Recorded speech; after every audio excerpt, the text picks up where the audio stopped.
2015 was a hot mess, but I got to play some cool video games. My 2015 wasn't even that bad. I just wanted to open the video saying a hot mess. So anyway, even though I've never done one of these before, you probably know what this video is from the title. I'm Ben, and I'm going to run down my top 5 games I played in 2015 and make all of you upset. Splatoon is the best thing from Nintendo this year, and you know why? Because it's new. It's a new franchise from Nintendo, and it's original and innovative and creative and all those other buzzwords that get thrown around. The focus here is on covering ground in paint with a variety of weapons instead of just getting kills. It's a different spin on traditional arena multiplayer games, and it's addictively so. The best part about it, and this one's my absolute favorite part, is that each match is only 3 minutes long. It's quick and painless. Anytime you're stuck with a bad connection, your team is down a player, you get kicked out of your friend's game. Unlike other longer multiplayer games, within 3 minutes you're back in there, no hassle. Upon release, this game had very little content for people to dig into, but as the months have gone by, there have been countless updates with new game maps, modes, character clothes, items, all of it for free. Plus, the game includes a short single-player campaign, something that they didn't need to add to the game in the first place. And it both serves as a fun tutorial to the gameplay and the world of Splatoon. And it also has one of the coolest final boss fights ever. Oh, and shout out to the Ika Musume crossover. That's just awesome. What's left to be said about Undertale that already hasn't been said? For me, it's this instant classic that came out of nowhere and took the world by storm. It's kind of an RPG, but the combat's bullet hell, but sometimes it's a platformer or a QTE or a quiz show or whatever the hell it wants to be. You have the option to fight enemies, but there's also the more entertaining spare option. How it works is you learn the personality of the monster that you're facing, and you play to those quirks to make them non-hostile. It's an interesting concept, and it makes the game a lot more fun if you do a pacifist no-kill playthrough. Hands down, it's got some of the funniest laugh-out-loud writing in all of video games, but it's just as clever in its mechanics and its ideas. It's made by people who clearly understand video game tropes and mechanics, and they deliver on those expectations, but always to a step above. It's a fairly short and linear game too, probably only about 6 hours long, so if you got a little time, definitely give this one a go. Life is Strange is a story about time travel and how just one person's small choices can change the world around them. But never mind that, because I played Steins Gate, a game with a much better time travel story. I won't say this isn't cheating, but the port came out on Vita this year, and that's the version I was waiting to play, so yeah.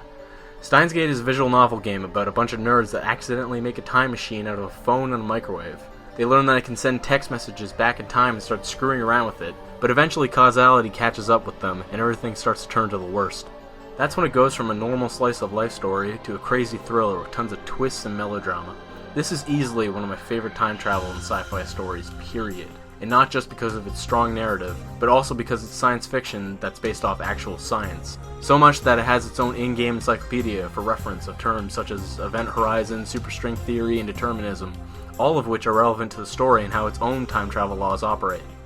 The artwork in this game can vary, and while sometimes it can be kinda it sports strong character designs that overflow with personality, that are only further emphasized by the game's stellar voice cast. Visual novels not your thing? Don't like static images and a boatload of text thrown at you? There's also a near-perfect anime adaptation. Hell, Funimation has the whole thing on their YouTube right now, so if you're the least bit interested, go watch it. Metal Gear Solid 5 is the last Metal Gear game director Hideo Kojima will make.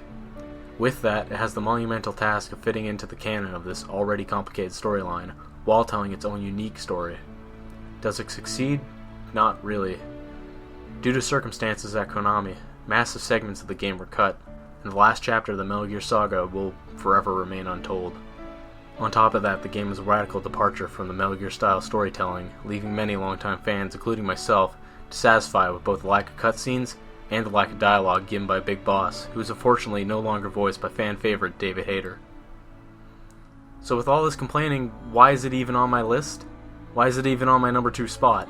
Because story gripes aside, this is still the best playing Metal Gear Solid game ever. It just feels really, really good to play.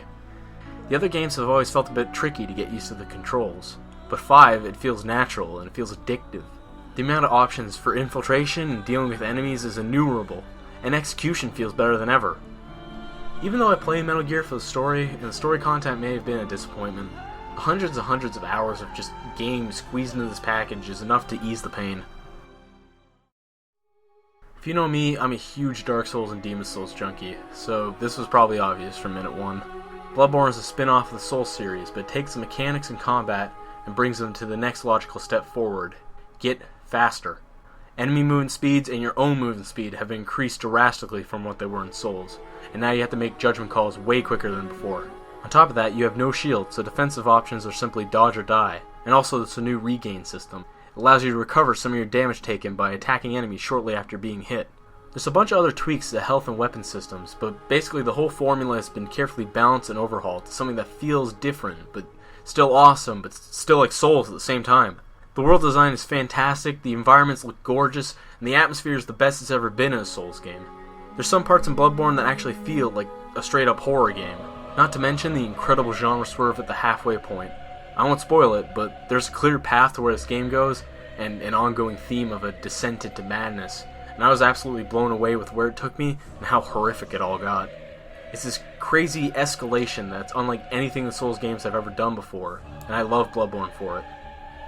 This is a spin-off game done right, and it's my game of the year, 2015. So that's it. Thanks for watching, everybody. To get personal for a second, 2015 has been the biggest year of my life so far. I've had a lot going on, and running this channel aside has been tricky at times, but it's something I want to keep doing.